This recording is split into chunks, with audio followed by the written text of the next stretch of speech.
அனைவருக்கும் நமஸ்காரம். நாம் பார்த்துக் கொண்டிருப்பது பஞ்சதசி.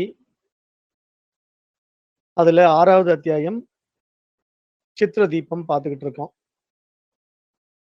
அதுல கடந்த வகுப்புல 156 ஸ்லோகங்கள் பார்த்து முடிச்சோம். அந்த 156வது ஸ்லோகத்துல வித்யாரண்யர் என்ன சொன்னார் அப்படின்னா, மாயையை ஆதாரமாக கொண்ட சிதாபாசம் தான் இந்த வேதங்களிலே பலவாறாக அழைக்கப்படுகிறது. அது என்னென்ன பெயர்கள் அழைக்கப்படுகிறது அப்படின்னா, மாயி, மகேஸ்வரன், அந்தர்யாமி, சர்வக்ஞன், ஜகத்யோனி இவ்வாறு பல பெயர்களிலே ஸ்ருதி வேதத்திலே அழைக்கப்படுகிறது என்று சொன்னார். அப்போ இந்த இடத்துல அவர் எப்படி புரிய வைக்கிறார் அப்படின்னா, அந்த மாயி, மகேஸ்வரன் அப்படிங்கிற வார்த்தையை நீங்க பிரம்மமா முடிவு பண்ணிடக் கூடாது.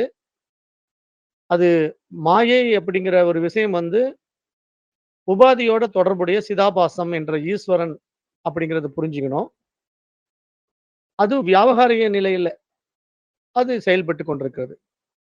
வியாவகாரிக நிலையில அது ஈஸ்வரன், பாரமார்த்திக நிலையில அது தூய அறிவு பிரம்மம். அதுதான் நம்ம இங்க ஆழமா புரிஞ்சுக்க வேண்டிய விஷயம். அதனுடைய தொடர்ச்சியா இன்னைக்கு ஸ்லோகம் 157 பார்க்கலாம். மாயாதீன சிதாபாசக ஸ்ருதௌ மாயி மகேஸ்வரஹ அந்தர்யாமி ச சர்வக்னோ ஜகத்யோனிஹி ச ஏவஹி. இது சித்ர தீபத்துல 157வது ஸ்லோகம். இங்க அதான் சொல்றாரு. மாயையை உபாதியாக கொண்ட சிதாபாசமே வேதங்களில் மாயி, மகேஸ்வரன், அந்தர்யாமி, சர்வக்னன், ஜகத்யோனி என்று அழைக்கப்படுகிறான். அப்ப மாயை அப்படிங்கிற ஒரு விஷயம் இருக்கு இல்லையா? மாயா தீன அப்படிங்கிற வார்த்தையும் நம்ம இங்க எடுத்து பார்க்கும்போது, அதீன அப்படிங்கிற ஒரு வார்த்தை அதுல கூட இருக்கு. மாயை கூட அதீனமா. அப்ப மாயைக்கு இங்க அடிமை அப்படிங்கிற மாரி நம்ம பொருள் எடுத்துக்க கூடாது. ஏன்னா மாயை அப்படின்னா, அதுக்கு ஒரு தனித்துவமான ஒரு சக்தி. அப்போ மாயையை உபாதியாக கொண்டு விவகாரத்துல யார் இருக்கிறா? ஈஸ்வரன். ஆனா ஈஸ்வரனும் மாயையால் கட்டுப்பட்டவர் கிடையாது. மாயை என்பது அந்த ஈஸ்வரனுடைய சக்தி அப்படிங்கிற மாரி நீங்க நல்லா இங்க புரிஞ்சுக்கணும். அப்புறம் சிதாபாசகாங்கிற வார்த்தை யூஸ் பண்றாரு. சிதாபாசம் என்பது இங்க சமஷ்டி சிதாபாசம். அதாவது வியஷ்டி புத்தியில பிரதிபலிக்கிற சிதாபாசனுக்கு ஜீவன்னு பேரு. சமஷ்டி மாயையில பிரதிபலிக்கிற சிதாபாசனுக்கு ஈஸ்வரன்னு பேரு. ஆனா இந்த 2க்குமே ஒரே ஆதாரமா சுத்த சைத்தன்யம் தான் இருக்கு அப்படின்னு நம்ம பார்த்தோம். அப்ப இங்க சமஷ்டி சரீரத்துல இருக்கின்ற சிதாபாசன்ல வரக்கூடிய ஈஸ்வரனுக்கு மாயை. அதே மாரி நமக்கு வியஷ்டியில தனியா நம்ம புத்தியில பிரதிபலிச்சா, அதுக்கு ஜீவன் அப்படின்னு இந்த தனிப்பட்ட வித்தியாசத்த நம்ம நல்லா புரிஞ்சுக்கணும். அப்ப இங்க நாம எந்த நிலையில அத பிரதிபலிக்க வைக்கிறோம் அப்படிங்கிறதையும் நம்ம கவனிக்கணும். இது எப்படி நானு ஏத்துக்கிறது அப்படின்னா, உபநிடதம் ஆதாரங்கள்லாம் இதுல இருக்கு. அது நம்ம ஏற்கனவே பார்த்தது தான். மாயாம் து பிரகிருதிம் அப்படிங்கிற ஒரு ஸ்லோகம் இருக்கு. அந்த மாயையினுடைய சக்தி மகேஸ்வரனுடைய சக்தி அப்படிங்கிற ஒரு விஷயத்த நம்ம ஏற்கனவே பார்த்தோம். மகேஸ்வரன் அப்படின்னா இந்த பிரபஞ்சத்துக்கும் ஒட்டுமொத்த பிரபஞ்சத்துக்கும் அதிபதி.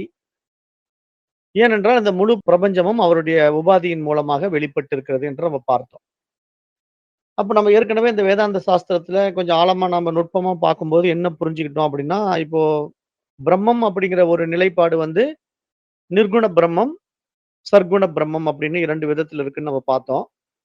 இப்ப நிர்குண பிரம்மத்துல பாரமார்த்திக சத்தியத்துல அது வெளிப்படாம இருக்கு. அதுவே சர்க்குண பிரம்மத்துல வியாவகாரிக சத்தியத்துல விவகாரத்துல வெளிப்பட்டு இருக்கு. அப்ப வெளிப்படாத நிலையில இருக்கக்கூடிய பிரம்மம் விவகாரத்துக்குள்ள வெளிப்படும்போது மாயையோட தொடர்பு கொண்டு இந்த உலகம் தொடர்பு இயங்குவது போல நமக்கு தெரியுது அப்படிங்கிற ஒரு விஷயத்தையும் நம்ம கடந்த வகுப்புகள் மூலமா பார்த்தோம். அப்ப அந்த நிலையை உணரக்கூடிய ஒவ்வொரு உடலுக்குள்ளும் அதுவே எப்படி இருக்கு? அந்தர்யாமியா இருக்கு. ஏன்னா, இப்போ அந்த எல்லையற்ற பிரம்மம் நிர்குண பிரம்மம் வந்து சகுண பிரம்மமா வெளிப்பட்டு தன்னை பார்க்க விரும்புகின்ற ஊடகமா, கண்ணாடியா இந்த உடம்ப எடுத்துக்கிட்டு, இந்த உடம்பு வழியா ஊடுருவி பார்க்கக்கூடிய ஒரு விஷயத்த தானே நம்ம வந்து அந்தர்யாமிங்கிற பேர்ல சொல்றோம். அப்ப உள்ள வந்து அது பட்டு பிரதிபிம்பிக்கிற ஒரு பிரகாசம்.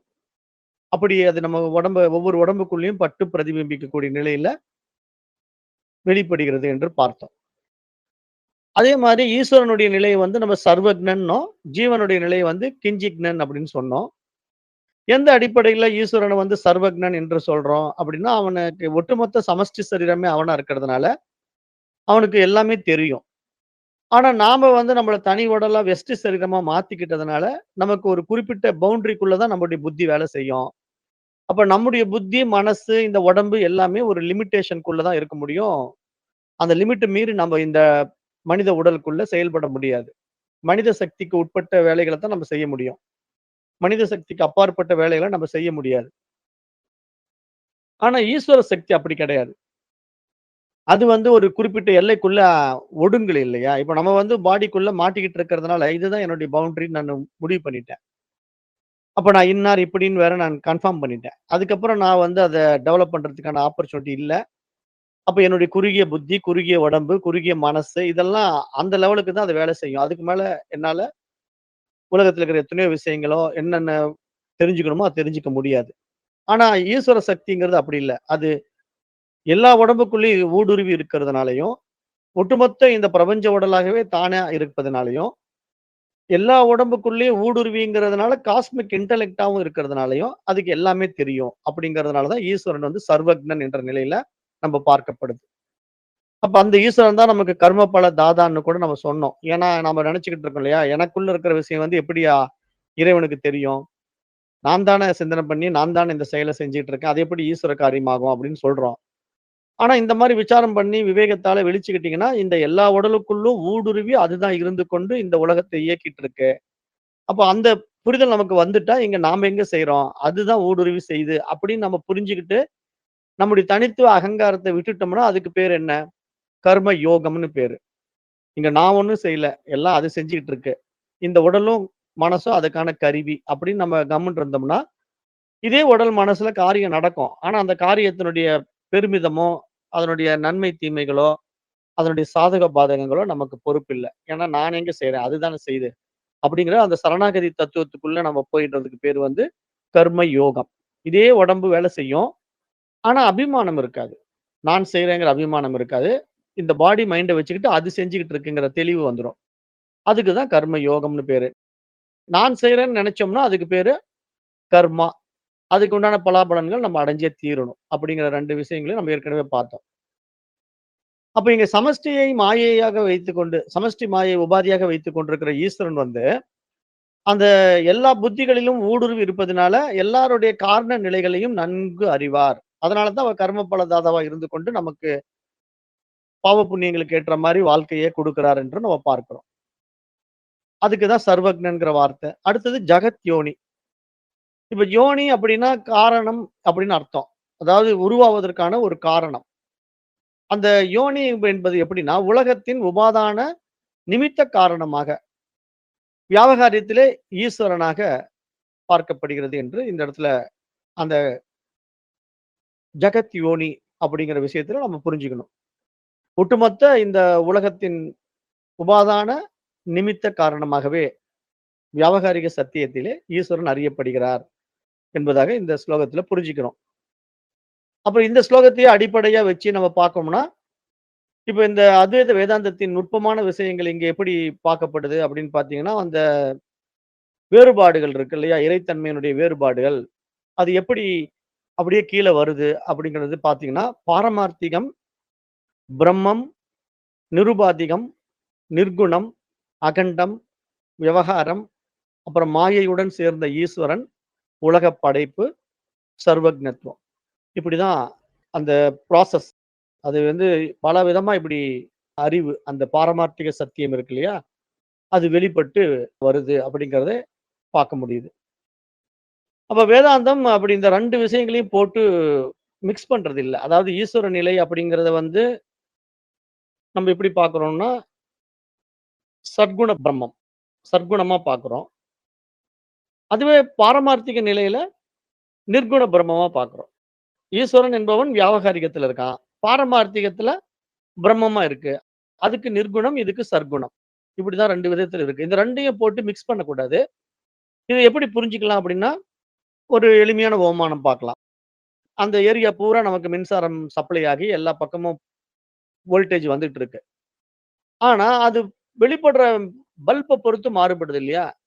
230 வோல்ட் வந்துகிட்டு இருந்தாலும், நீங்க ஒரு 0 வாட் பல்ப் போட்டீங்கன்னா, ரொம்ப பவர் கம்மியா இருக்கும். ஒரு 100 வாட் பல்ப் போட்டீங்கன்னா, பவர் பிரைட்டா இருக்கும். அப்ப அந்த வேரியேஷன் எதுல வந்ததுங்க? வோல்டேஜா? கிடையாது. நம்ப வெளிப்படுத்தின அந்த பொருள் மாட்டி வச்சிருக்கிற ஹோல்டர்ல மாட்டி வச்சிருக்கிற பல்ப் வந்து 0 வாட்டா இருக்கிறதுனால லோ பவர். 100 வாட்டா இருக்கிறதுனால ஹை பவர் குடுக்குது. பிரைட்னஸ் குடுக்குது. ஆனா 2க்குமே வோல்டேஜ் என்னமோ காமன். இது மாரி நம்ம எப்படி இந்த நவீன விஞ்ஞானத்தோட பொருத்தி புரிஞ்சுக்கிறோமோ, அதே மாரி அந்த சுத்த சைத்தன்யம் இருக்கு இல்லையா? அது எல்லையற்ற பவரா வெளிப்பட்டுட்டு இருக்கு. ஈஸ்வர சைத்தன்யமே பவர்ஃபுல்லா வெளிய வந்துட்டு இருக்கு. அந்த பவர்ஃபுல்லான அந்த சக்திய வாங்கி பிரதிபிம்பிக்கிற ஊடகமா, இங்க தகுதியான உடம்பு கிடைச்சா மட்டும் தான் நம்ம அதுக்கான வோல்டேஜ் அவுட்புட் எடுத்து இந்த சமுதாயத்துக்கு வொர்க் பண்ண வைக்க முடியும். இப்ப நீங்க வந்து ஒரு 1000 வாட் பல்ப வீட்ல போட்டா வீடு பூரா வெளிச்சமா இருக்கும். நெறைய வேலைகள் செய்யலாம். ஆனா ஒரு 0 வாட் பல்ப போட்டுக்கிட்டு நீங்க என்ன வேலை செய்வீங்க? ஒண்ணும் பண்ண முடியாது.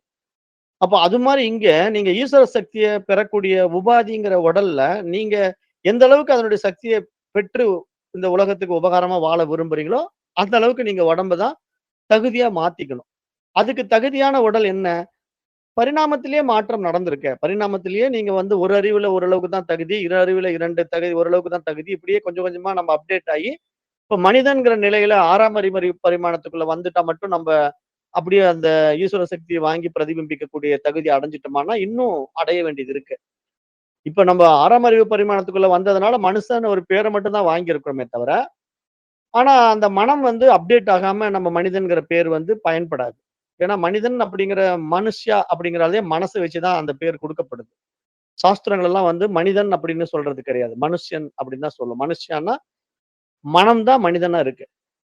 அப்ப இந்த மனம் வந்து அப்டேட் ஆயி எல்லா தகுதியும் பெறுவதற்கான அந்த விஷயத்த இந்த மாரி ஒரு ஊடகத்தை வச்சு உபயோகப்படுத்திக்கிறதுல தான் அதனுடைய வெற்றி, தோல்வி இருக்கு. அது நம்ம எப்படி வெளிய உபயோகப்படுத்துற பல்புல வந்து வெளிச்சம் குறைவு, வெளிச்சம் அதிகம் இருக்கோ, அது மாரி உடல்லயும் அந்த வெளிச்சம் குறைவு, வெளிச்சம் அதிகம் இருக்கு. அது எப்படிங்கன்னா, நீங்களே பார்க்கலாமில்ல. இப்ப ஞானிகளுடைய வாழ்க்கை எப்படி வெளிச்சமா இருக்கு. ஞானிகள் வந்து ஃபுல் பிரைட்டா இந்த உலகத்துக்கு உபகாரமா வாழ்றாங்க. அவங்களுடைய வாழ்க்கையும் வெளிச்சமா இருக்கு. எல்லாருக்கும் வெளிச்சம் குடுக்குற மாரி பிரயோஜனமா இருக்கு. ஆனா, அந்த ஞானிகள் அல்லாத அஞ்ஞானிகளுடைய வாழ்க்கை பாருங்க. தானும் இருண்டு போயி, தன்னை சார்ந்தவளையும் இருள்ல போட்டு எல்லாரையும் கஷ்டப்படுத்துறான்ல. இப்படிதான் அஞ்ஞானிகளுடைய வாழ்க்கை. அவனும் நிம்மதியா, சந்தோஷமா இருக்க மாட்டான். அவன நாடி வர்றவங்களையும் நிம்மதியா, சந்தோஷமா வச்சுக்க மாட்டான். அப்ப அப்படியும் வாழ்க்கை இருக்கு இல்லையா? நெறைய பேர் அப்படியும் இருக்கிறாங்க இல்லையா? அதெல்லாம் என்ன காரணம்? மனிதன் தான் ஆனா. பிரைட்னஸ் இல்ல. 0 வாட் பல்ப் மாரி அவன் வேலை செய்றான். அப்ப அவன்கிட்ட இருந்து கொஞ்சம் தான் வெளிச்சம் வரும். அந்த கொஞ்சூண்டு வெளிச்சமும் பிரச்சனையான வெளிச்சமா தான் இருக்கும். அப்ப அவன் வாழ்க்கையில சந்தோஷம் என்றைக்கும் கிடைக்காது. இப்படி புரிஞ்சுக்கிட்டீங்கன்னா, இப்ப நாம எந்த இடத்துல அப்டேட் ஆகணும்னு அவங்கவங்களே சுய விசாரம் பண்ணி அப்டேட் ஆயிக்கணும். ஏன்னா அப்டேஷன் அப்படிங்கிறது இங்கே எதுல நடக்கும்? இந்த யுனிவர்சலுடைய காஸ்மிக் இன்டலெக்ட் ஆகட்டும், காஸ்மிக் எனர்ஜி ஆகட்டும், இதெல்லாம் எடுத்து யூஸ் பண்ணக்கூடிய அந்த தன்மை எங்க நடக்கும்? இதே யுனிவர்சல்ல தான் நடக்கும். இதே யுனிவர்சல்ல எந்த இடத்துல நடக்கும்? உடல்கள்ல தான் நடக்கும். அப்ப அப்படிப்பட்ட உடல்கள்ல எந்த உடல் நல்லா பவர்ஃபுல்லா பிரைட்டா பிரகாசிக்கும்? மனித உடல். அப்ப எல்லா மனித உடலும் ஏன் பிரைட்டா பிரகாசிக்க மாட்டேங்குது? உடல் மட்டும் மாறுனா பிரயோஜனம் இல்ல. உள்ளமும் மாறணும். இந்த டிஃபரெண்ட் புரியுதுங்களா? அப்ப இந்த உள்ளம் மாறும்போது தான் அங்க ஃபுல் பிரைட்னஸ் வெளிப்படும். உடல மட்டும் மாத்தி வச்சு என்ன யூஸ் இருக்கு? இப்ப அதுக்கு நம்ம இன்னும் புரியிற மாரி சொல்லலாம். பல்ப் என்னமோ 2ம் ஒரே மாரி தான் இருக்கு. ஆனா இத போட்டா பவர் கம்மியா இருக்கு. அத போட்டா பவர் ஜாஸ்தியா இருக்கு. என்னங்க வித்தியாசம்? உடல் ஒண்ணு தான். ஆனா உள்ள இருக்க டெக்னாலஜி மாறி இருக்குல்ல. இது 0 வாட் தான் பவர் குடுக்குற மாரி கன்செப்ஷன் அந்த ரெடி பண்ணியிருக்காங்க. அது அவ்வளவுதான் 100 வாட் குடுக்குற மாரி அதனுடைய புரொடக்ஷன் ஆயிருக்கு. அப்ப இந்த டிஃபரெண்ட் எதனால? பாடி என்னமோ 2க்கும் பல்ப் பாடி தான். ஆனா வெளிச்சத்துல வித்தியாசம் இருக்கு மாரி, எல்லாரும் மனித உடம்பு தான். ஆனா பிரகாசிக்கிறதுல ஏன் வித்தியாசம் இருக்கு? அந்த உள்ளம் அப்டேட் ஆனா தான் இங்க நடக்கும். அதாவது வெறும் ஹார்ட்வேர் மட்டும் மனித உடல் வந்து பிரயோஜனம் இல்ல. சாஃப்ட்வேரும் அப்டேட் ஆகணும். இப்ப கம்ப்யூட்டர் என்னமோ நீங்க விலை உயர்ந்த கம்ப்யூட்டர் ரூ. 1,00,00,000 போட்டு அட்வான்ஸ் கம்ப்யூட்டர் நான் வாங்கிட்டேங்கன்னு வச்சுக்கிட்டு, அதுல லோயர் சாஃப்ட்வேர் போட்டு வச்சுக்கிட்டீங்கன்னா, எப்படி நீங்க ஹை லெவல் ஒர்க் எல்லாம் பண்ண முடியும்? அப்ப நமக்கு கம்ப்யூட்டருக்கு தகுந்த மாரி நம்ம எப்படி சாஃப்ட்வேரையும் அப்டேட் பண்றோமோ, அதே மாரி பாடிக்கு தகுந்த மாரி நம்முடைய உள்ளத்தையும் அப்டேட் பண்ணணும். அப்ப அந்த பாடிக்கு தகுந்த மாரி உள்ளத்த அப்டேட் பண்றத வந்து மனித உடம்புக்குள்ள வந்து செய்யாம விட்டா யார் தவறு? நம்முடைய தவறு தான். அத சாஸ்திரம் சுட்டிக்காட்டுது.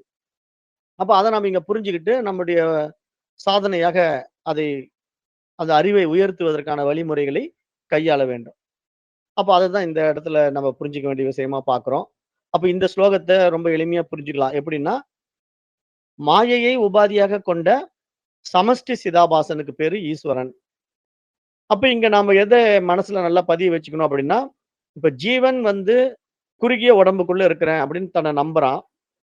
அந்த மாரி புத்தியும் வந்து பார்த்தீங்கன்னா, அவனுக்கு அந்த உடம்புக்கு தகுந்த மாரி குறுகிய புத்தியா மாத்திக்கிறான். அதனால அவனிடத்துல பிரதிபலிக்கிற சிதாபாசன் வந்து ஒரு குறிப்பிட்ட எல்லைக்குள்ள தான் அது வெளிப்பட முடியும். அதனுடைய சக்தி அதுக்கு மேல அந்த உடலுக்கு அப்பாற்பட்டு பயன்படுத்த முடியாது. அப்போ புத்தி உபாதியில் பிரதிபலிக்கின்ற சிதாபாசனுக்கு பேரு ஜீவன். அதுவே மாயை உபாதியில் பிரதிபலிக்கின்ற சமஷ்டி சிதாபாசனுக்கு பேரு ஈஸ்வரன். அப்ப இப்படி நீங்க புரிஞ்சுக்கணும். ஏன்னா இந்த மனித உடல்ல இருக்கக்கூடிய புத்தி உபாதியில தான் இங்க ஜீவத்துவம் நமக்கு அனுபவம் ஆகுது. ஆனா ஈஸ்வரன் வந்து எப்படி இருக்கிறான்னா, அவன் மாயா சக்தியா தனக்குள்ள வச்சுக்கிறதுனால, மாயையா இருக்கிறதுனால, அவனே அந்த அறிவா இருக்கிறதுனால, அவன் பிரதிபிம்பிக்க வேண்டிய இதுவும் கிடையாது. அப்ப அதை இங்க நம்ம நல்லா புரிஞ்சுக்கணும். அப்ப பிரம்மம் வந்து இவ்வாறு இருவேறு உபாதிகளுக்கும் அப்பாற்பட்ட, எப்போதும் மாறாத சுத்த சைத்தன்யம் என்பதையும் இங்க புரிஞ்சுக்கணும். அப்ப இந்த மாரி விவேகம் நமக்குள்ள உறுதியாகும்போது, இந்த மகா வாக்கிய தத்துவமான தத்துவமசி என்ற உபதேசம் தெளிவாகவே புரியத் தொடங்கும் என்று இந்த ஸ்லோகத்துல நிரூபிக்கிறார். அப்ப இந்த ஸ்லோகம் வந்து எந்த அடிப்படையில நமக்கு அப்படியே ஸ்டெப் பை ஸ்டெப்பா கொண்டு வராரு அப்படின்னு பார்த்தீங்கன்னா, ஃபர்ஸ்ட் வந்து ஆழ்ந்த உறக்கம் சுசுப்தி சொன்னாரு. அப்புறம் மாயா பீஜம். அந்த மாயை என்பது நீ நினைக்கிற மாரி வெளி இல்லப்பா. அது ஆழ்ந்த உறக்கத்துக்குள்ள விதையில ஒளிஞ்சுகிட்டு இருக்கு அப்படின்னு காட்டிக் குடுத்தாரு. அப்புறம் அந்த மாயையில ஒளிஞ்சுகிட்டு இருக்கிற அந்த காரண சரீரத்துல ஒளிஞ்சிக் கொண்டிருக்கிற விதைகளுக்கு வந்து என்ன பேர் வச்சாரு? வாசனைகள். நம்முடைய புத்தியிலே இருக்கின்ற வாசனைகள் என்று சொன்னாரு.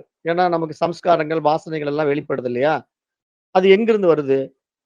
கர்ம விதைகள், மாயா பீஜங்கள். அது வந்து நம்முடைய காரண சரீரத்துக்குள்ள ஒளிஞ்சுகிட்டு இருக்கு. அப்ப அந்த காரண சரீரம் யாரு?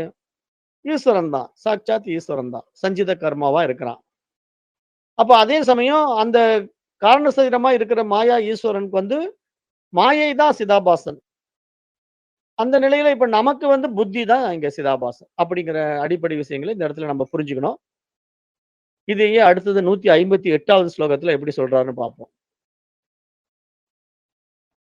சௌசுப்தம் ஆனந்தமயம் பிரக்ரம் யைவம் ஸ்ருதிர்ஜ கௌ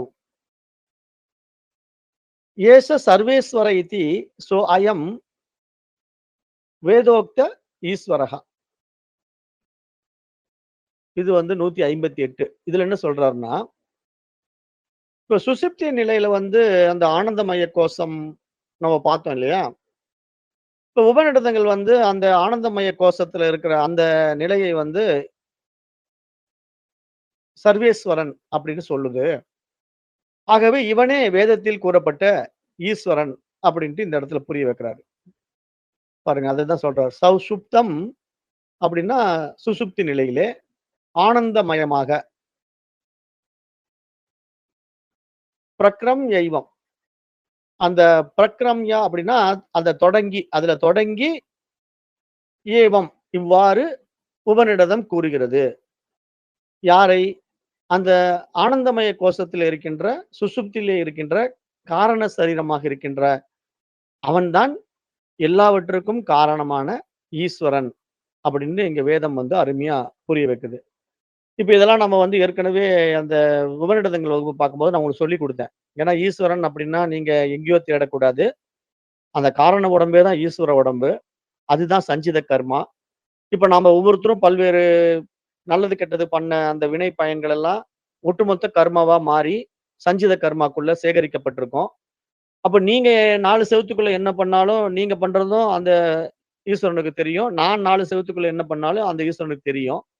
நம்ம உடம்பு தான் வேற வேறையா இருந்தாலும், அந்த உடம்புக்குள்ள இருக்கிற உணர்வா, காரண சரீரமா ஈஸ்வரனே இருக்கிறதுனால, நம்ம எங்க இருந்தாலும் நம்மள அவன் பார்த்துக்கிட்டே இருப்பான். அதனால நம்ம எங்கேயும் எந்த இடத்துலயும் தப்பு பண்ண முடியாது. அப்ப எல்லா நிலையிலயும் நமக்கு அந்த சாட்சியா அத பார்த்துக்கிட்டே இருக்கிறதுனால, அதுகிட்ட இருந்து நம்ம தப்பிக்கவே முடியாது. அப்ப அந்த அடிப்படையில நமக்கு என்ன நடந்தாலும் அதனுடைய வினை பயன்கள் வந்து பதிவாகிட்டே இருக்கும். ஈஸ்வரனுடைய காரண சரீரத்துல பதிவாகிட்டே இருக்கும். அது பதிவான பிறகு அதிலிருந்து தானே பலன் கிடைக்கணும். உங்களுக்கு வந்து நல்லது, கெட்டது, நீங்க செஞ்சது உருப்படியான காரியம், உருப்படி இல்லாத காரியம் அப்படிங்கிறதெல்லாம் அங்க பதிவாயிட்டே இருக்கும்.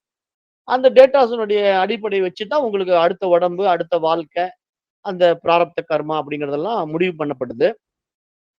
அதனால தான் ஈஸ்வரனை வந்து கர்ம பல தாதா என்று நம்ம சொல்றோம். அப்ப எப்படி இது சாத்தியம் அப்படின்னு நான் ஏற்கனவே சொன்னேன். அந்த காரண உடலாக இருந்து கொண்டு தான் நம்ம ஏகப்பட்ட பிறவி பிரச்சனைகள வச்சுக்கிட்டு இருக்கிறோம் அதுக்குள்ள. அதிலிருந்து தான் நம்ம சஞ்சித கர்மாவிலிருந்து கொஞ்சூண்டு எடுத்துக்கிட்டு, இந்த பிராரப்த கர்மா உடம்பு எடுத்துட்டு வரோம்.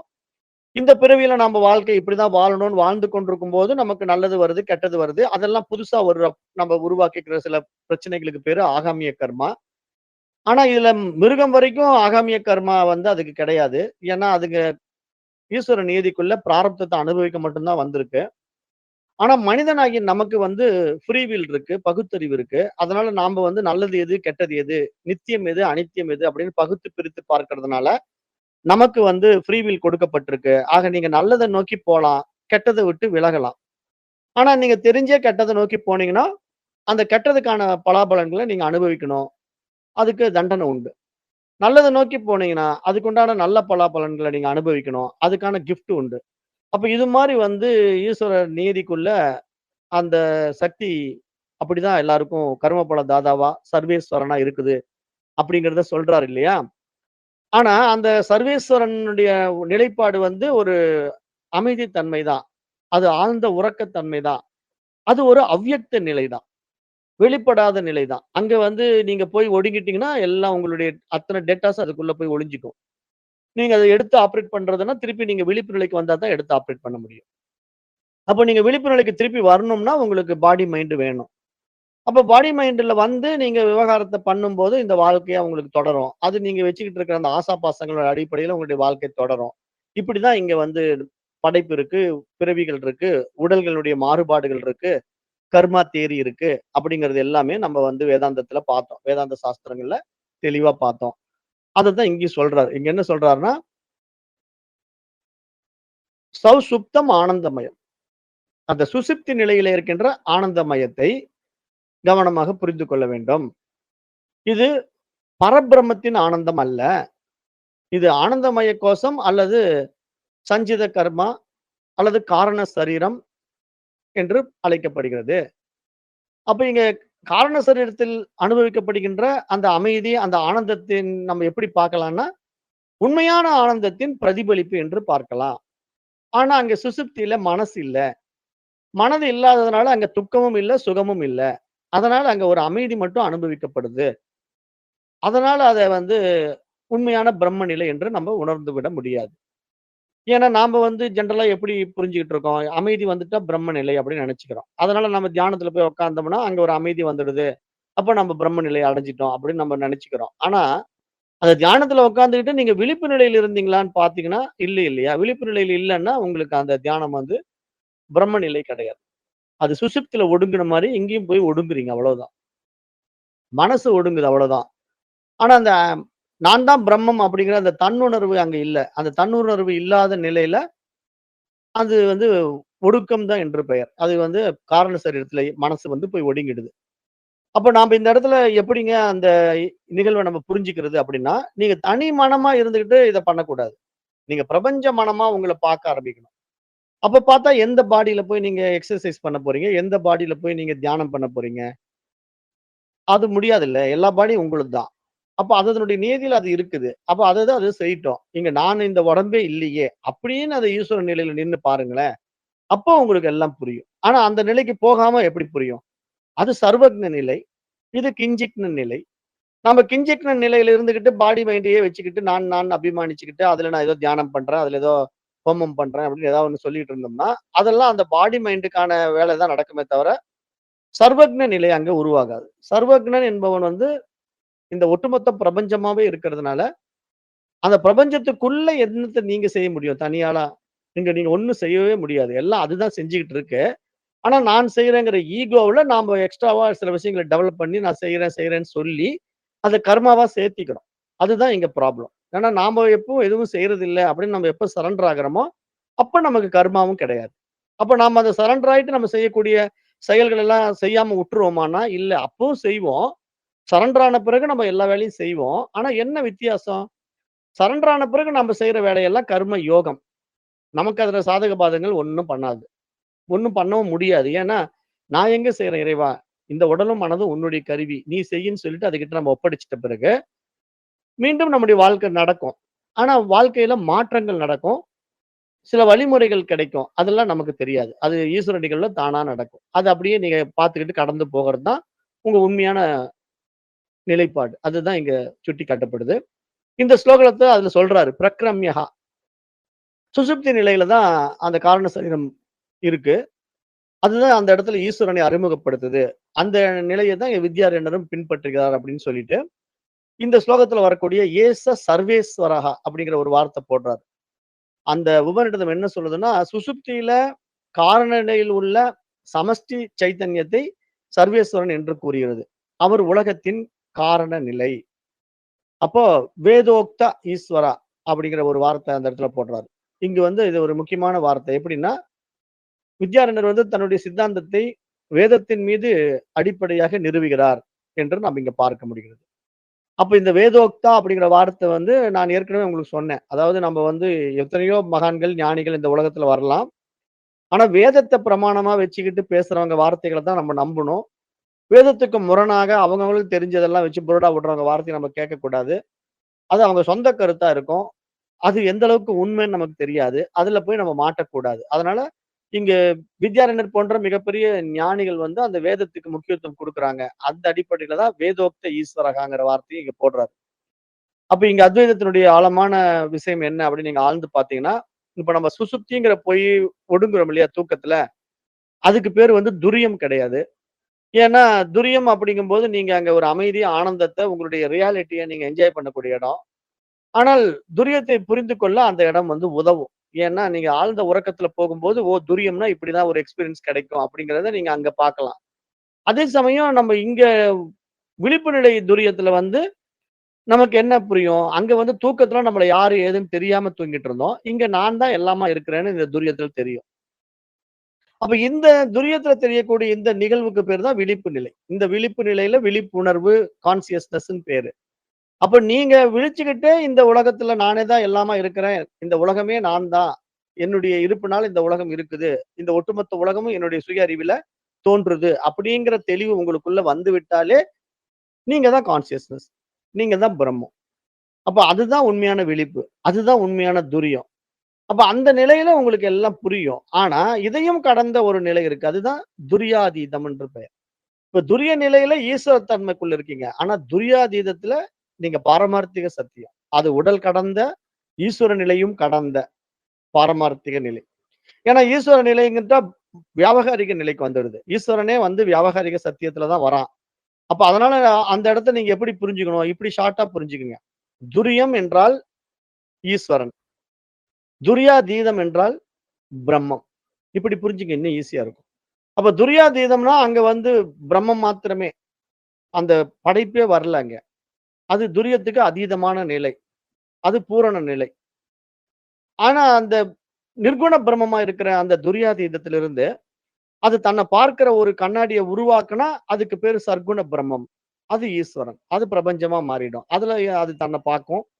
விவகாரமா தெரியும். அது ஏதோ வாழ்க்கை நடக்கிற மாரி இருக்கும், ஓடுற மாரி இருக்கும், ஆடுற மாரி இருக்கும். ஆனா எல்லாம் பிரம்மத்தின் அதிஷ்டானத்துல தான் ஆடுறது, ஓடுறது, பாடுறது எல்லாமே நடக்கும். ஆனா இந்த பாடுறது, ஆடுறது, ஓடுறதுங்கிற இந்த உலகத்துல இருக்கிற அத்தனை வைபவங்களும் பிரம்மத்துக்கு வேறாக இல்ல. பிரம்மமே அப்படி இருக்கு. அதனால இங்க எல்லாம் பிரம்மம். சர்வம் பிரம்மமயம். அப்ப இதுல நீங்க எதையுமே பிரம்மத்துக்கு வேறுபடுத்தி பார்க்கவே முடியாது. உங்க பார்வையில புலன்களால் பார்க்கப்படுவதும் பிரம்மத்துக்கு வேறாக இல்ல. காதுகளால் கேட்கப்படுவதும் பிரம்மத்துக்கு வேறாக இல்ல. அப்ப இங்க அறியப்படுவைகள் எல்லாம் அந்த அறிவுக்கு வேறாக இல்ல. அந்த தூய அறிவுதான் நான் என்று உணர்வது மட்டும் தான் இங்க மனித பிறவியின் மகத்துவம் அப்படின்ட்டு இந்த இடத்துல இந்த ஸ்லோகம் நமக்கு ஆழமா புரிய வைக்குது. அப்ப இது மாரி நம்ம வந்து அந்த ரொம்ப டெப்த்தா புரிஞ்சுக்கிட்டோம் அப்படின்னா, கன்ஃப்யூஷன் இருக்காது. நமக்கு தேவையில்லாத கேள்விகள், சந்தேகங்கள் எழுந்திருக்காது. அப்ப துரியாதீதத்துல நீங்க எப்படி இருப்பீங்க? பிரம்மமா இருப்பீங்க. துரியத்துக்குள்ள வந்துட்டா, இங்க ஈஸ்வர நிலையில உலகத்த உண்டாக்கி அனுபவமாக்குறீங்க. இந்த உலகத்த ஏன் அனுபவமாக்கணும்? ஒரு என்டர்டெயின்மென்ட் ஸ்பாட்ன்னு நான் ஏற்கனவே சொல்லியிருக்கேன். இப்ப நீங்க வந்து வாழ்க்கையில எதுக்கு சினிமாவுக்கு போறீங்க? அப்படியே வீட்லயே உட்கார்ந்திருக்க வேண்டியது தானே. ஒரு என்டர்டெயின்மென்ட் வேணும். எவ்வளவு நேரம் தான் வீட்லயே இருக்கிறது? கொஞ்சம் போர் அடிக்குது. எங்கேயாவது வெளிய பார்க்குக்கு போலாம், சினிமாக்கு போலாம் அப்படின்னு நம்ம எப்படி வெளிய போறோம்? அந்த நிலை இப்ப நமக்கு நம்முடைய சின்ன சின்ன விஷயங்கள், அது சின்ன சின்ன அல்ப ஆசைகள் இருக்கு இல்லையா? இதெல்லாம் வந்து ஒரு மகிழ்ச்சியா நமக்கு குடுக்குது. இப்ப ஒரு சினிமா தியேட்டருக்கு போனா ஒரு மகிழ்ச்சி, ஒரு பார்க்ல போனா ஒரு மகிழ்ச்சி, ஒரு பீச்ல போனா ஒரு மகிழ்ச்சி. இதெல்லாம் ஒரு சிற்றின்ப மகிழ்ச்சி தானே. ஆனா இந்த சிற்றின்ப மகிழ்ச்சி எல்லாமே ரிஃப்ளெக்டட் தான். இத பிரதிபிம்பிக்கிற உண்மை மகிழ்ச்சி பேரின்ப மகிழ்ச்சி. அப்ப அந்த பேரின்ப மகிழ்ச்சியினுடைய பிரதிபிம்பமே நமக்கு இந்த அளவுக்கு சந்தோஷத்த குடுக்குதுன்னா, அப்ப பேரின்ப மகிழ்ச்சி எந்த அளவுக்கு சந்தோஷத்த குடுக்கும். ஆனா நாம அது தெரியாம, இந்த சிறு சிறு விஷயங்கள்லயே சிக்கிக்கிட்டு இருக்கோம். இந்த சின்ன சின்ன மகிழ்ச்சியே நமக்கு போதுமானதா இருக்கிறதா நம்ம பார்க்கிறோம். ஒரு பீச்சுக்கு போயிட்டு வந்துட்டா சந்தோஷமா இருக்குன்னு நம்ம நெனைக்கிறோம். ஒரு பார்க்குக்கு போயிட்டு வந்துட்டா சந்தோஷமா இருக்குன்னு நெனைக்கிறோம். ஒரு சினிமாவுக்கு போயிட்டு வந்தாலும் அப்படித்தான். ஆனா, இதெல்லாம் தற்காலிகமா வந்து போற மகிழ்ச்சி. ஆனா என்றும் மாறாத, சிறிது கூட குன்றாத ஒரு மகிழ்ச்சி இருக்கே. அதுதானே நம்முடைய சுயம். அது பாரமார்த்திக நிலையில கிடைக்கும். அது வந்து எங்க கிடைக்கும்? துரியாதீதத்துல கிடைக்கும். துரியத்துல இந்த மாரி சின்ன சின்ன மகிழ்ச்சி கிடைக்கும். அப்ப இதுதான் இங்க நம்ம பண்ணிட்டு இருக்கிற மகிழ்ச்சி. ஆனா இந்த துரியத்த கூட அனுபவிக்க முடியாத அற்பர்கள் நெறைய பேர் இருக்காங்க. இப்ப நெறைய பேர் மனித உடம்பு எடுத்திருப்பான். ஆனா அந்த துரிய மகிழ்ச்சிங்கிறது என்ன தெரியுமா? மனரீதியான மகிழ்ச்சி தான். துரியத்துல இருக்கக்கூடிய மகிழ்ச்சி. ஆனாலும் நீங்க அந்த மகிழ்ச்சிய கூட அனுபவிக்க முடியாம எப்ப பார்த்தாலும் டென்ஷனா, அப்படியே ரஃப்பா, அப்படியே ஒரு மாரி முரட்டுத்தனமா, அந்த மாரி ஆட்கள்லாம் நீங்க சந்திக்கலாம். நெறைய பேர் எப்படி இருப்பானுங்கன்னா, அப்படியே உம்முன்னு இருப்பான். முகத்துல சிரிப்பே நீங்க பார்க்க முடியாது. விஜிபி மாரி பீச்சுக்கு ஓரத்துல பெரிய பெரிய இந்த இதெல்லாம் இருக்கு. விளையாடுற குழந்தைங்க விளையாடுற அந்த ரெக்ரியேஷன் ஸ்பாட். அங்க போயிட்டீங்கன்னா, ஒருத்தன் காவலாளி மாரி நிப்பான். அந்த காலத்துல நான் பார்த்துருக்கேன் டிவில. இப்ப அதுல இருக்கான்னு தெரியல. அப்பல்லாம் டிவில பார்க்கும்போது ஒருத்தன் கேட் முன்னாடி நிப்பான்.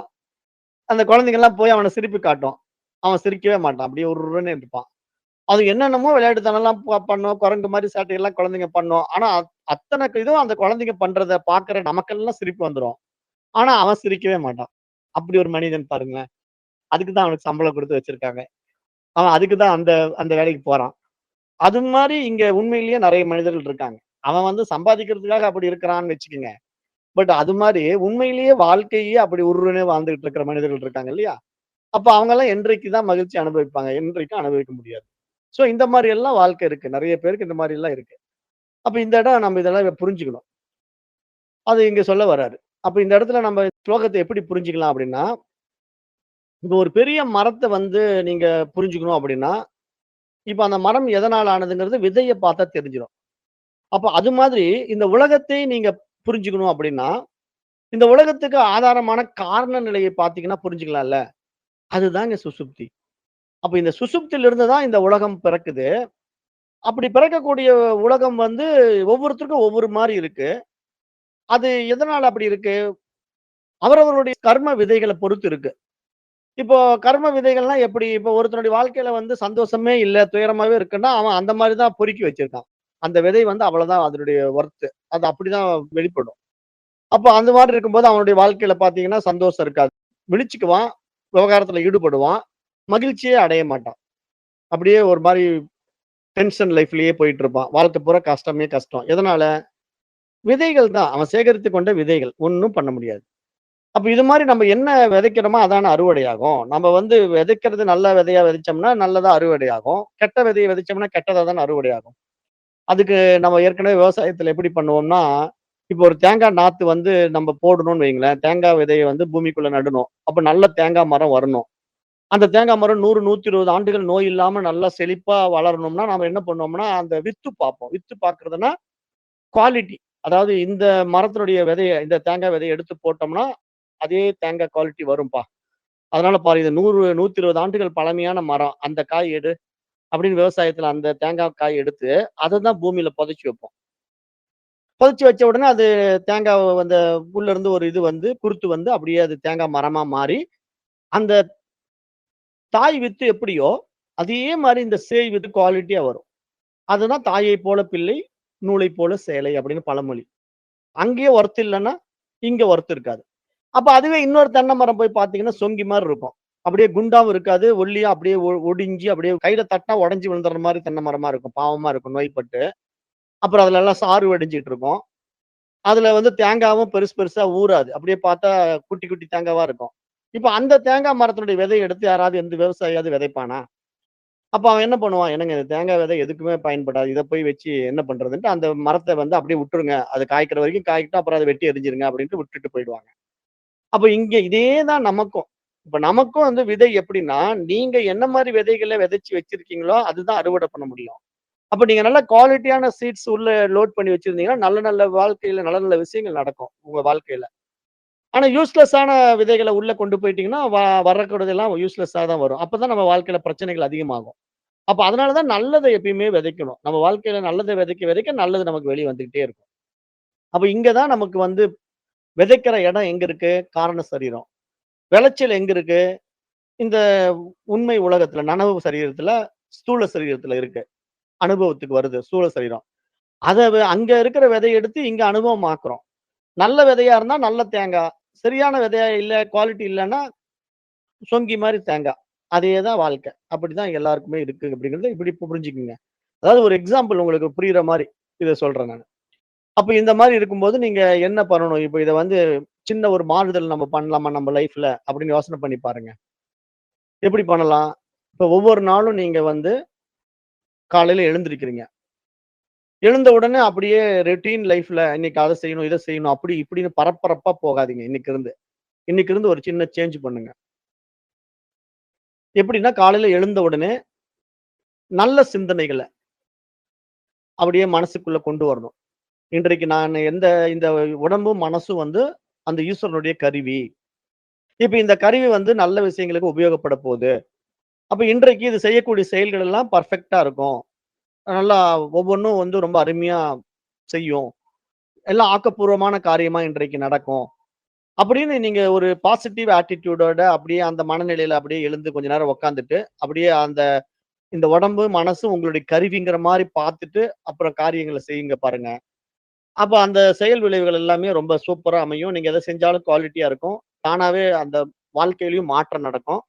இப்படி வந்து கொஞ்சம் கொஞ்சமா நீங்க உங்களுடைய லைஃப் ஸ்டைல மாத்தலாம். இப்படிதான் மாத்தணும். இதுதான் நமக்கு கொடுக்கப்பட்ட ஆகமிய கர்மாவுல இருக்கக்கூடிய ஃப்ரீ வில். அப்ப அதே மாரி தான் நம்ப வந்து ஆழ்ந்த உறக்கத்துல, இந்த தூக்கத்துல உலகம் எங்க இருந்தது? அப்படின்னு அடுத்தது விசாரம் பண்ணுங்க. சும்மா இருக்கும்போது, நம்ம தூங்கும்போது இந்த உலகத்த விட்டுட்டோம். ஆனா விழிச்சுக்கிட்ட பிறகு இந்த உலகத்த எடுத்துக்கிட்டோம். அப்ப இந்த உலகத்துல நம்ம இப்படியெல்லாம் விவகாரம் பண்றோம். ஆனா நம்ம தூங்கும்போது எங்க போயிட்டோம்? அப்படின்னு கொஞ்சம் கவனிச்சு பாருங்க. அந்த தூங்கும்போது தான் நீங்க உண்மையா உங்களுடைய காரண சரீரத்துக்குள்ள, அந்த அவ்வியக்தத்துக்குள்ள போய் உங்களுடைய விதை இருக்கிற இடத்துக்கு போயிட்டீங்க. மறுநாள் விடிஞ்சு எழுந்திரிக்கும்போது மீண்டும் அந்த விதையில இருக்கிற அந்த பதிவுகள, புத்தியில சேகரிக்கப்பட்ட சம்ஸ்காரங்கள, வாசனைகள தூக்கிட்டு திருப்பி நீங்க வாழ்க்கைய வாழ வர்றீங்க. அப்ப இந்த நிலை உங்களுக்கு புரிஞ்சுட்டா, இப்ப நீங்க ஒவ்வொரு நாளும் நல்லா பாசிட்டிவான வைப்ரேட்ல உங்க லைஃப கொண்டு போக, கொண்டு போக உங்களுடைய உடம்பும், மனசும் அப்படியே தூய்மையாக ஆக என்ன ஆகும்னா, உங்க வாழ்க்கைய சுற்றியுமே சுற்றுச்சூழலே மாறும். அப்படியே உங்களுடைய லைஃப்ல நெறைய மாற்றங்கள் நடக்கிறத பார்ப்பீங்க. எந்தெந்த வகையில உங்களுக்கு முன்னேற்றம் வரணுமோ, அதெல்லாம் உங்கள தானா தேடி வரும். இந்த உடலும், மனசும் இந்த உலகத்துல சர்வைவல் ஆவறதுக்கான சக்தி கிடைக்கும். ஏன்னா, இது கருவி தானே. இந்த கருவிக்கான அந்த நல்லா வேலை செய்யணும்னா, நல்ல சக்தி குடுக்கணும் இல்லையா? இப்ப ஒரு பைக் வச்சிருக்கோம்னா, அந்த பைக்குக்கு பெட்ரோல் போட்ட வரைக்கும் ஓடும். பெட்ரோல் குறைவா இருந்தா ஓடாது. பெட்ரோல் மட்டும் போதுமான்னா, இல்ல ஆயிலும் கூட சேர்ந்து ஊத்தணும். சில வண்டிகள்ல வந்து ஆயில் பெர்மனன்ட்டா அப்பப்ப ஊத்திக்கிட்டு, கிளீன் பண்ணிட்டு, திருப்பி திருப்பி புதுசு மாத்துவாங்க. அது மாரி ஒரு சர்வீஸ் குடுத்து மாத்துற மாரி. அப்ப அது மாரி இந்த உடலும், மனசும் அந்த ஈஸ்வரனுடைய கருவிங்கிறதுனால, இத அப்பப்போ ஒரு சர்வீஸ் பண்ணி, ஓவர் ஆயில் பண்ணி வச்சுக்கிட்டீங்கன்னா, நல்லா இந்த உலகத்துக்கு நல்லா சுறுசுறுப்பா உபகாரமா வாழலாம்ல. அதுதான் இங்க இந்த மாரி நம்ம ஆட்டிட்யூட சேஞ்ச் பண்றதுலயும், ஹேபிட்ஸ சேஞ்ச் பண்றதுலயும், லைஃப் ஸ்டைல மாத்துறதுலயும் இருக்கு. அப்படிதான் நம்ம வாழ்க்கைய மாத்தி வாழணும் அப்படிங்கிறதையும் இங்க ஒரு பயிற்சியா இந்த இடத்துல நீங்க எடுத்துக்கங்க அப்படிங்கிறதுக்காக இந்த இடத்துல அத புரிய வைக்கிறேன். அப்ப இந்த ஸ்லோகத்த நம்ம ஒட்டுக்கா புரிஞ்சுக்கலாம் அப்படின்னா என்னன்னா, சுசுப்தியில காரண சரீரத்துல நம்முடைய விதைகள் தூங்கிட்டு இருக்குங்க. நம்ம ஒவ்வொருத்தருடைய பதிவுகளும் அங்க தான் இருக்கு. அதுதான் ஈஸ்வர சரீரம், காரண சரீரம். அவன் தான் சர்வக்ஞன். அங்க தான் கர்மபல தாதா இருக்கிறான். அவன் தான் எல்லாவற்றையும் வச்சிருக்கான். உங்களுடைய பதிவு, என்னுடைய பதிவு எல்லாமே. ஆனா காரண சரீரத்துல போய் ஒடுங்கும்போது, நீங்க, நானு எல்லாம் ஒரே இடத்துல தான் ஒடுங்குவோம். ஆனா நீங்க உங்க உடம்பு ஒரு இடத்துல, நான் என்னுடைய உடம்பு ஒரு இடத்துல தூங்கிட்டு இருக்கோம். அது உலகத்துல தான் அப்படி பூமிக்குள்ள தான் அப்படி இருக்கும். ஆனா காரண சரீரத்துக்குள்ள போகும்போது, எல்லாம் ஒரே ஈஸ்வர உடம்புக்குள்ள போயிடுவோம். ஈஸ்வரனுடைய காஸ்மிக் பாடிக்குள்ள தான் நம்ம இருக்கிறோம். தெரியாததுனால நாம அத தனித்தனியா பிரிச்சு பார்த்துட்டு இருக்கோம். இந்த உடம்ப வச்சுக்கிட்டு, ஸ்தூல உடம்பு வச்சுக்கிட்டு. மனசுங்கிற சூட்சும சரீரத்துல நீங்க கொஞ்சம் அப்டேட் ஆன உடனே, அது உங்களுக்கு இந்த நனவு உலகத்திலேயே புரிய வந்துரும். அதையும் மீறி நீங்க அந்த என்னன்னே தெரிஞ்சுக்காம போய் ஒடுங்கிட்டேன்னு சொல்றீங்க பாருங்க விதையா. அப்ப நீங்க எங்கேயோ இல்ல. எல்லாம் ஒண்ணா தான் இருக்கிறோம். அதுதான் ஈஸ்வர உடம்பு. அந்த நிலை வந்து எப்படி புரிஞ்சுக்கலாம் அப்படின்னு எனக்கு புரியலைங்களே. அது எப்படிங்க நானும் ஒரே காரண சரீரத்துல இருப்பேன். நீங்களும் ஒரே காரண சரீரத்துல இருப்பீங்க அப்படின்னா, இப்போ ஒரு மரத்துக்குள்ள பாருங்களேன், ஒரு ஏகப்பட்ட ஆப்பிள் பூத்து குலுங்கும். ஒரு ஆப்பிள் மரம் எடுத்துக்கங்க. ஏகப்பட்ட ஆப்பிள். ஏகப்பட்ட ஆப்பிள் மட்டும் இல்ல, ஆப்பிளினுடைய சைஸ் பாருங்களேன். டிஃபரெண்ட் டிஃபரெண்ட்டா இருக்கும். ஒண்ணு சின்னது, ஒண்ணு பெருசு, ஒண்ணு குண்டா இருக்கும், ஒண்ணு ஒல்லியா இருக்கும். ஒண்ணு ரொம்ப கலரா இருக்கும், ஒண்ணு கொஞ்சம் கலர் டல்லா இருக்கும். அதுல வந்து நெறைய கிளைகள், நெறைய இலைகள், நெறைய பூக்கள். இப்படி எல்லாம் இருக்கு. ஆனா இது எல்லாம் எதுக்குள்ள இருந்ததுங்க? ஒரே ஒரு ஆப்பிள் விதைக்குள்ள தானே. அப்ப ஒரே ஒரு ஆப்பிள் விதைக்குள்ள இருந்து வெளிப்பட்ட மரத்துல விதவிதமான ஆப்பிள்கள், விதவிதமான கிளைகள், விதவிதமான இலைகள். அப்படி நம்ம பார்க்கும்போது, இது வேற வேற மரத்தினுடைய இலைகள், வேற வேற ஆப்பிள் அப்படின்னு சொல்ல முடியுமா? ஒரே ஆப்பிள் விதையிலிருந்து வந்தது தான் அத்தன ஆப்பிள்களும். அது மாரி ஒரே ஈஸ்வர காரணம் செலுத்துறது தான் நீங்க, நானெல்லாம் வந்திருக்கிறோம். ஆனா நமக்கு தெரியாதனால நீங்க வேற பாடி, நான் வேற பாடி. அப்ப நீங்க ஒரு ஆப்பிள், நான் ஒரு ஆப்பிள். அப்படி புரிஞ்சுக்கங்க. அப்ப அந்த கிளைகள் எல்லாம் இந்த உலகத்துல பலவிதமா படர்ந்து, எல்லாரும் ஆளுக்கு ஒரு பக்கம் தொங்கிட்டு இருக்கிற மாரி தொங்கிட்டு இருக்கிற வாழ்க்கை ஓடிட்டு இருக்கு. இப்படி புரிஞ்சுக்கிட்டீங்கன்னா, இப்ப நீங்க வேற, நான் வேற இல்ல. எல்லாம் ஒரே உடம்புல ஒட்டிக்கிட்டு இருக்கிற கிளைகள்ல, இலைகள்ல தொங்குகின்ற கனிகள் போல. அதனால நான் வேற, நீ வேறன்னு பார்க்கறதுக்கு தெரியலாம். ஆனா எல்லாம் ஒரே இடத்துல இருந்து தான் வந்திருக்கோம். அப்படிங்கிறது புரிஞ்சுக்கிறது தான் இந்த எக்ஸாம்பிள் உங்களுக்கு புரிய வைக்கிறேன். ஏன்னா நீங்க காரண சரீரம்னா எப்படிங்க நான் புரிஞ்சுக்க முடியலையே, ஒரே இடத்துல நம்ம எப்படி போவோம் அப்படின்னு கேட்டீங்கன்னா, இப்படிதான் புரிஞ்சுக்கணும். ஏன்னா உங்களுக்கு அந்த அவ்யக்தம்ங்கிற அந்த விதைக்குள்ள இவ்வளவு பெரிய பிரம்மாண்ட மரம், தடிமனான தண்டு, அதுல கிளைகள், இலைகள், கனிகள் அவ்வளவும் இருக்கு. ஆனா அத காட்டுங்கன்னா காட்ட முடியாதுல்ல. அதே மாரிதான் இப்ப நீங்க நானெல்லாம் போய் அவ்யக்தத்துல ஒடுங்கிட்டோம்னா, காரண சரீரத்துல ஒடுங்கிட்டோம்னா, உங்க வாழ்க்கைய காட்டுங்க, என்னுடைய வாழ்க்கைய காட்டுங்கன்னா எப்படி காட்ட முடியும்? பிரபஞ்சம் விரிஞ்சா தான் நீங்க உங்க வாழ்க்கை, எனக்கு வாழ்க்கை. பிரபஞ்சம் வரலன்னா உங்களுக்கும் வாழ்க்கை இல்ல, எனக்கும் வாழ்க்கை இல்ல. மரம் வந்தா தான் மரத்துல ஆப்பிள் தொங்கும். மரமே வரலன்னா ஆப்பிள்க்கு என்ன வேல? அது மாரி இங்க புரிஞ்சுக்குங்க. அப்படிதான் இங்க வாழ்க்கை வந்து நமக்கு கொடுக்கப்பட்டிருக்கு. அப்ப வித்யாரண்யருடைய விளக்கம் என்னன்னா, இங்க வேத ஆதாரத்தோடு இங்க எல்லாவற்றையும் ஒத்துப்போவது போல தான் அவர் கொண்டு போகிறார். சுசுப்தி காரண நிலை வந்து ஈஸ்வரனுடைய சமஷ்டி சரீரம், சமஷ்டி காரணம். இப்ப துரியம் வந்து அந்த ஈஸ்வர நிலைக்குள்ள இருக்கக்கூடிய ஒரு பரம சத்தியம். இந்த நிலைய நம்ம புரிஞ்சுக்கணும். இப்ப வேதாந்த சாஸ்திரம் வந்து துரியத்தோட நிறுத்தி பார்த்தா, அது பரம அதீதமா பார்க்கும். ஆனா துரிய அதீதம் அப்படிங்கிற நிலை வந்து யோக சாஸ்திரம் எடுத்துக்கும். நீங்க துரியம், துரியாதீதம் சிலர் 2மே போட்டு குழப்பிக்குவாங்க. மனித உடல்ல நீங்க உங்கள பாரமார்த்திக சத்தியத்துல உணர்ந்துட்டா அதுக்கு பேரு துரியம். இந்த மனித உடல் கடந்து அந்த தூய அறிவு நிலையில நின்னுகிட்டு இந்த உலகத்த பார்த்தீங்கன்னா, அதுக்கு துரியாதீதம். இப்படி புரிஞ்சுக்கிட்டா இன்னும் ஈஸியா இருக்கும். அப்ப இத மாண்டூக்கிய உபநிடதம் அருமையா சொல்லும். எப்படி சொல்லும்னா, "ஏச சர்வேஸ்வரஹ, ஏச சர்வக்னஹ, ஏசோ அந்தர்யாமி, ஏச யோனிஹி சர்வஸ்ய பிரபவாப்யௌ ஹி பூதானாம்." அப்படின்னு ஒரு அருமையான ஸ்லோகம் வந்து மாண்டூக்கிய உபநிடதத்துல வருது. இந்த ஸ்லோகத்த தூக்கி தான் அழகா இங்க போட்டுக்கிறாரு. வித்யாரண்யர் வந்து இந்த ஸ்லோகத்த தூக்கி போட்டுக்கிறாரு. இங்க என்ன சொல்றாருன்னா, "ஏச சர்வேஸ்வரஹ." அந்த ஒருவனே, அவனே சர்வேஸ்வரன். ஏசன்னா இவன் அப்படின்னு அர்த்தம் சான்ஸ்கிரிட்ல. ஏசஹ இவன். அப்ப இவனே சர்வேஸ்வரன். ஏச சர்வக்னஹ இவனே சர்வக்ஞன். ஏசஹ அந்தர்யாமி இவனே அந்தர்யாமி. ஏச யோனிஹி எல்லாவற்றுக்கும் காரணம். யோனின்னா இந்த படைப்பின் அத்தனை அம்சங்களுக்கும் காரணம். சர்வஸ்ய பிரபவாப்யயோ ஹி பூதானாம். எல்லா உயிர்களும் இவனிடமிருந்து தோன்றி இவனிடமே ஒடுங்குகின்றன. அப்படிங்கிற இந்த உபநிடத வாக்கியம் இருக்கு இல்லையா? மாண்டூக்கிய உபநிடதத்தினுடைய இந்த ஸ்லோகம் இருக்கு இல்லையா? இததான் அப்படியே வித்யாரண்யர் எடுத்து இந்த இடத்துல போட்டு, வேதோக்த ஈஸ்வரன் அப்படின்ற அடிப்படையில நமக்கு இங்க சுட்டி காட்டுறார். அப்படிங்கிறதையும் இங்க புரிஞ்சுக்கணும். வித்யாரண்யர் வந்து அவருடைய சொந்த கருத்த சொல்றாரு அப்படின்னு சொல்லாம நான் இப்படி சொல்றேன் அப்படின்னு கேட்டீங்கன்னா, எந்த மகான்களுமே தான் சொந்த கருத்த சொன்னேன்னு சொல்லவே மாட்டாங்க. யாருமே வந்து இது என்னுடைய திறமை, என்னுடைய வெளிப்பாடு, இது என்னுடைய அனுபவம் அப்படின்னு என்னைக்கும் சொல்ல மாட்டாங்க. அவங்க எல்லாம் அவங்களுக்கு தெரியும். எல்லாமே இந்த பாடி, மைண்ட் அதனுடைய ஊடகம். அது மூலமா இது வெளிப்படுத்துது. அது காலத்துக்கு தகுந்த மாரி குடுக்க விரும்புது. மாண்டூக்கிய உபநிடத்துல அப்படி சொல்லுச்சு.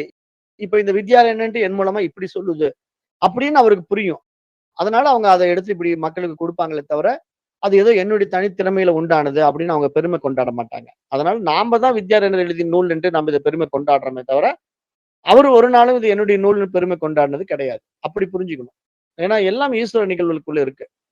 அதனால இந்த இடத்துல நம்ம என்ன புரிஞ்சுக்கணும்னா, சுசுப்தி காரண நிலை. சர்வேஸ்வரன் அப்படின்னா, அந்த சமஷ்டி காரணத்தினுடைய விவகார பெயர்.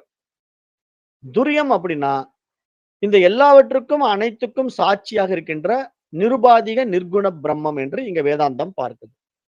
அப்ப இங்க துரிய நிலையில பிரம்ம நிலை, அதாவது வியாவகாரம் இல்லாத பாரமார்த்திக நிலையாகவே இங்க வேதாந்தம் சொல்லுது. இப்ப நாம பாடி மைண்ட்ல இப்ப நம்ம இத புரிஞ்சுக்கிட்டா, இப்ப நம்ம பாடி மைண்டுக்குள்ளேயே வாழும்போது நம்ம இந்த நிலையை அடையறதுக்கு பேரு துரியம். அத வேதாந்தம் ஜீவன் முக்தின்னு சொல்லும். ஜீவன் முக்தின்னா என்னன்னா, இந்த ஜீவிதம் இருக்கும்போதே நான் இத புரிந்து கொண்டு, இந்த உடல், மனம் கடந்து நிக்கிறேன் அப்படிங்கிற அந்த அனுபவம். அப்புறம் நீங்க இந்த பாடிக்குள்ள இருந்துகிட்டு இந்த விவகாரத்த பண்ணி ஒரு நாள் இந்த பாடி போயிடுது. அப்பவும் இந்த பாடி போயிட்டா நீங்க போறது இல்லைல்ல. நீங்க அந்த தூய அறிவு தானே எப்பவும் இருக்கிறீங்க.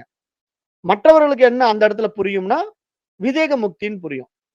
அதாவது இந்த பாடிக்குள்ள இருந்த ஞானி இப்ப வாழ்ற வாழ்க்கை ஜீவன் முக்தி வாழ்க்கை. அவர் உடம்ப விட்ட பிறகு விதேக முக்தி அடைந்தார் அப்படின்னு சொன்னாலும், நம்மை பொறுத்தவரைக்கும் தான் அவர் உடலை விட்டு விதேக முக்தி அடைஞ்சாருன்னு நாம பார்க்கிறோம். ஆனா அந்த ஜீவன் முக்தன் வாழும்போதே தான் விதேக முக்தனாகத்தான் வாழ்ந்தான் என்று நம்ம ஏற்கனவே சொல்லியிருக்கோம்.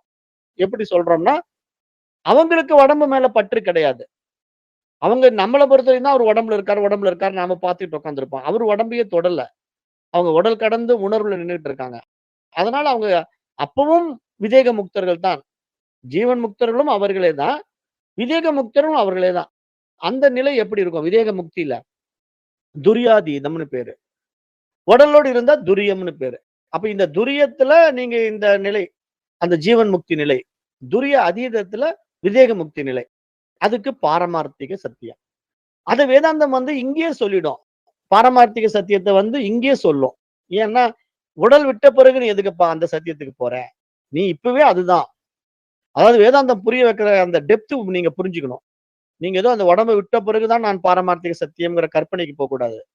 வாழும்போதே இந்த உடல் நான் அல்ல அப்படிங்கிற தெளிவு வந்தாலே நீங்க பாரமார்த்திக சத்தியத்துக்குள்ள நுழைஞ்சிட்டீங்கங்கிறதுக்கு அடையாளம். இப்ப நீங்க வாழ்ற வாழ்க்கையில நீங்க பவுண்டரிக்குள்ள இருக்க விரும்புனீங்கன்னா, நீங்க விவகாரத்துல இருக்கீங்கன்னு அர்த்தம். நீங்க இந்த உடலும் நான் அல்ல, இந்த மனமும் நான் அல்ல, பஞ்ச கோஷங்களும் நான் அல்ல, பஞ்ச பூதங்களும் நான் அல்லன்ட்டு நீங்க ஒட்டுமொத்தமா எல்லாத்தையும் தூக்கிட்டீங்கன்னா, அப்ப நீங்க இப்பவே பாரமார்த்திக சத்தியத்துக்கு தானே வந்துட்டீங்க. அப்ப நீங்க யாரு? பிரம்மம் தான். அந்த தூய உணர்வு தான். நிர்குண பிரம்ம நிலை. அதுக்கு பேரு துரியம் தான். ஆனா நீங்க உயிரோட தான் இருப்பீங்க. உடம்போட தான் இருப்பீங்க. அதுக்காக பாரமார்த்திக நிலை அடைஞ்சுட்டாரு, காணாம போயிட்டாரு, மறைஞ்சிட்டாருலாம் சொல்ல மாட்டாங்க. உங்கள பொறுத்தவரைக்கும் நீங்க அந்த உணர்வு. பார்க்கிறவங்களுக்கு நீங்க உடம்புல இருக்கிற மாரி தெரியும். அவர் ஏதோ பண்ணிட்டு இருக்காருங்க, விவகாரம் பண்றாரு, வேலை செஞ்சுட்டு இருக்காரு, பிசினஸ் பண்ணிட்டு இருக்காருன்னு சொல்லுவாங்க. எல்லாம் செய்வாங்க. ஏன்னா, உடம்பு அவங்க அல்லவே. ரமணர் அப்படித்தானே வாழ்ந்து காட்டினார். ரமணர் அதுக்கெல்லாம் எக்ஸாம்பிளா எடுத்துக்கலாம். அந்த உடம்பு நான் அல்லங்கிறதுனால தான் ஒரு வியாவகாரிக சத்தியத்துல ஆப்பரேஷனுக்கு ஒத்துக்கிட்டாரு. எல்லாம் ஆப்பரேஷன் பண்ணாங்க. அப்பவும் அவர் அத பத்தி கவலைப்படாம உட்கார்ந்திருந்தாரா இல்லையா? அப்ப அந்த உடம்புல இருந்தா அது மாரி உட்கார முடியுமா? உடம்பு கடந்த நிலையில தான் அப்படிலாம் உட்கார முடியும். இப்ப நாம போய் அப்படியே வாங்க நாமளும் அது மாரி ஒரு ஆப்பரேஷன் பண்ணுங்க. நான் அப்படியே உடம்பு கடந்து நிக்கிறேன்னு சொல்லி பாருங்க. சும்மா பிளேடு பட்டாலும் ஐயோ! ஐயோன்னு கத்துவோம். அப்ப என்ன அந்த அளவுக்கு அட்டாச்மென்ட் பாடி மேல இருக்கு நமக்கு. ஆனா உடல் கடந்து நிக்கிற அந்த நிலை கொஞ்சம் நெனச்சு பாருங்க. நம்ம கேட்கறதுக்கெல்லாம் ஈஸியா இருக்கும். Practical very very difficulty. ஏன்னா நம்ம என்ன நெனைக்கிறோம்னா, எல்லாம் கேட்க கேட்க அருமையா தான் இருக்குங்க. ஆனா நடைமுறைக்கு தான் வர முடியல. அதான் உண்மை. ஏன்னா ரமணருடைய வாழ்க்கையே பாருங்களேன். கேட்கறதுக்கு இவ்வளவுதானே! என்ன பெரிய விஷயம்? ஆப்பரேஷன் பண்ணும்போது அவர் அப்படியே மயக்க ஊசி கூட போடாம அப்படியே பார்த்துட்டு இருந்தார். இது எல்லாம் ஒண்ணும் பெரிய விஷயம் இல்ல. இதெல்லாம் மனதிலேயே நம்ம அந்த அளவுக்கு பார்த்துக்கிட்டு இருக்கலாம். நெறைய பேர் அப்படிலாம் பண்ணி காட்டியிருக்காங்க அப்படின்னு சொல்லுவாங்க. பண்ணும்போது தான் தெரியும் உண்மையிலேயே. ஏன்னா ஒரு சின்ன பிளேட் எடுத்து சும்மா ஒரு இடத்துல அருங்களேன் கைய. கத்து கத்துன்னு கத்துவீங்க. அப்ப இது எவ்வளவு பெரிய ஒரு ஆப்பரேஷன் அவர் அப்படியே சர்வசாதாரணமா ஹேண்டில் பண்றாருன்னா, அதெல்லாம் உடல் கடந்த நிலையில நிக்கிறவங்களால தான் முடியும். அதுதான் புரிஞ்சுக்கணும். ஏன்னா அவங்க இந்த தனிப்பட்ட உடம்ப அபிமானிக்கல. அவங்க ஒட்டுமொத்த ஈஸ்வர உடம்புல எங்கெங்கேயோ என்னென்னமோ நடக்கும். அதெல்லாம் அபிமானம்னா என்ன பண்றது? அதனால அவங்க அத கடந்து நிக்கிறாங்க. அந்த பாரமார்த்திக சத்தியத்துல நிக்கிறப்போ, எதுவுமே அவங்கள பாதிக்காது. அது பாரமார்த்திக சத்தியத்துல ஈஸ்வர நிலையில ஒடுங்கும்போதே நமக்கு பெரும்பாலும் பாதிக்கிறது இல்ல. ஃபார் எக்ஸாம்பிள் எப்படி புரிஞ்சுக்கலாம்னா, நீங்க பயங்கரமான தலைவலி. ஆனா உங்களால தலைவலிய தாங்க முடியல. மாத்திரையும் கிடைக்கல. ஆனா கொஞ்சம் படுக்கலான்ட்டு படுத்து தூங்கிட்டீங்கன்னு வச்சுக்கங்களேன், தலைவலி இருந்த இடம் தெரியாது. அப்ப எங்க போச்சுங்க? இந்த உடம்புக்கு தான் தலைவலி. ஆனா நீங்க அந்த காரண சரீரத்துல போய் ஒடுங்குன பிறகு தலைவலியே காணோம். அல்லது வேற ஒரு காயமாயி பயங்கரமான எரிச்சல். முட்டியில எங்கேயோ ஒரு காயமாயிடுது. அது புண்ணு ஆறாம சரியான எரிச்சல், வலி தாங்க முடியாம வேதனைப்பட்டுட்டு இருக்கீங்க. இரவு நேரம் வருது, நல்லா தூக்கம் வந்துடுச்சு, தூங்கிட்டீங்க. அப்ப அந்த வலி, எரிச்சல்லாம் எங்க போச்சுங்க? அப்ப அந்த பாடியினுடைய அட்டாச்மென்ட் இருந்தால் தான் உங்களுக்கு அந்த வலி, எரிச்சல், தலைவலி எல்லாமே தெரியும். அந்த அட்டாச்மென்ட்ட விட்டுட்டு நீங்களே தான் தூங்கும்போது அந்த வலியும் உடுறீங்க பாருங்க. விடிஞ்ச பிறகு எழுந்த உடனே வலி வந்துருது. கால் வலி, முட்டு வலி. ஆனா தூக்கத்துல அந்த முட்டு வலி தெரியலையே! என்ன காரணம்? அங்க நீங்க பாடிய தொடவே இல்ல. பாடிய கடந்து நிக்கிறீங்க. அந்த டெக்னிக்க நீங்க லைவ்ல எடுத்துக்கணும். விவகாரத்துக்குள்ளேயே எடுக்க முடியும். அதுக்கு நீங்க மைண்ட் லெவல்ல அப்டேட் ஆகணும். அத இப்ப ஃபாரினர்ஸ் எல்லாம் அந்த மன லெவல்ல சாதிக்கு காட்டுவோம். அது வில் பவர் அப்படி இப்படின்னு சொன்னாலும், மேபி அது வில் பவரா அவங்க வச்சுக்கலாம். ஏன்னா மனத அவங்க அப்டேட் பண்ணி அத வில் பவர்ன்னு சொல்லிக்கிறாங்க. அது புத்திஸ்ட் எல்லாம் பண்றாங்க. புத்த மதத்த சேர்ந்தவங்க எல்லாம் அந்த மாரி பண்ணுவாங்க. அது நாம நம் நடைமுறை வாழ்க்கையிலயும் அது செய்ய முடியும். அந்த பவர நம்ம இம்ப்ரூவ் பண்ணிட்டோம்னா, நம்ம இந்த உடம்பே நான் அல்லன்னு புரிஞ்சுக்கிட்டீங்கன்னா, உங்களுக்கு ஒண்ணும் ஆகாது. இப்படிதான் சாஸ்திரங்கள் சொல்லிக் குடுக்குது. அதுதான் துரியம், துரியாதீதம்ங்கிற நிலையும் நம்ம இங்க பார்க்கிறோம். அப்புறம் இந்த இடத்துல பூர்வ பக்ஷி ஒரு கேள்வி கேட்பான். எப்படின்னா, இப்போ இந்த 159வது ஸ்லோகம் வரைக்கும் ஈஸ்வரனுடைய சர்வக்ஞத்துவம், சர்வேஸ்வரத்துவம், அந்தர்யாமியத்துவம் அப்படிங்கிற பல விதங்கள நம்ம பார்த்தோம்.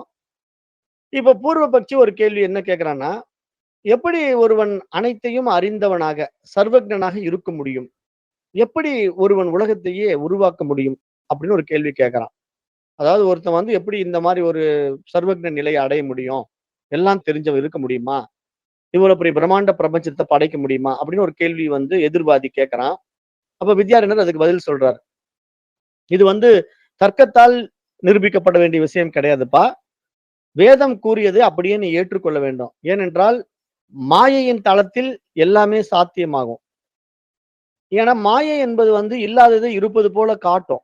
அப்ப அந்த நிலை எப்படி நடக்குது? இப்ப உண்மையிலேயே சர்வக்ஞ நிலையில இந்த உலகம் உண்டாக்கப்பட்டிருக்கா? அப்படிங்கிறத நீங்க மைண்ட் லெவல்ல இன்னும் கொஞ்சம் அப்டேட் ஆயி பாருங்களேன். உங்களால் உருவாக்கப்பட்ட உலகம் தானே இது.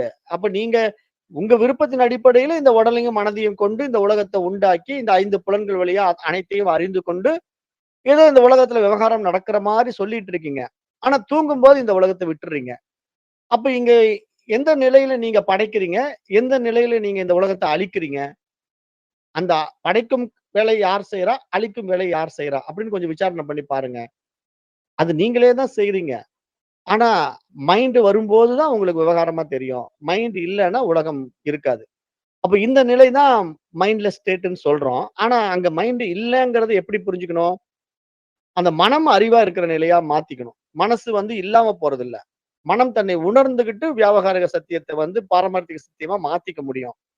அப்ப அங்க என்ன நடக்கும்? அப்டேட் தான். மைண்ட் நான் இங்க இந்த உடம்போ, மனசோ கிடையாது. இந்த உலகம் ஒரு தோற்றம் அப்படின்னு புரிதல்ல அப்டேட் ஆயிடுது பாருங்க. அந்த நிலை ஞானிகள் நிலை.